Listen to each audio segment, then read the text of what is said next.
జగన్ని విదేశాలకు వెళ్లకుండా అడ్డుకుంటారా? ఏదైతే తాజాగా తన పాస్పోర్ట్ రెన్యువల్ కానికుండా ఆపుతూ వస్తుంది సిబిఐ. సాధారణంగా పాస్పోర్ట్ అనే రెన్యువల్ అనేటటువంటిది చట్టబద్ధమైన అధికారం ఎవరికైనా సరే, అది ఆటోమేటిక్గా చేస్తారు. వీసా అనే దానికి అడ్డుకోవడం ఉంటుంది.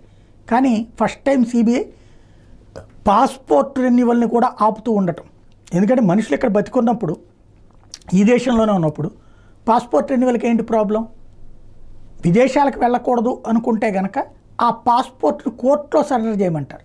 అట్లా కాకుండా ఏకంగా పాస్పోర్ట్ రెన్యువల్లే ఏడాదికి కాదు నెల రోజులకే చేయ. మామూలుగా పాస్పోర్ట్ ఒకసారి రెన్యువల్ చేస్తే 10 ఏళ్ళు 20 ఏళ్ళు అట్లుంటుంది. అట్లాంటిది నెల రోజులకి చేయండి, ఆ 15 రోజులకి చేయండి అనేటటువంటి వాదన ఏంటో అర్థం కాల. నెంబర్ 1. రెండవది విదేశాలకు వెళ్ళడం. ఆయన వెళ్తే ప్రాబ్లం అన్నటువంటిది. ఇంతకుముందు వెళ్ళొచ్చారు, అప్పుడు రాని ప్రాబ్లం ఇప్పుడు వస్తుందా అనేది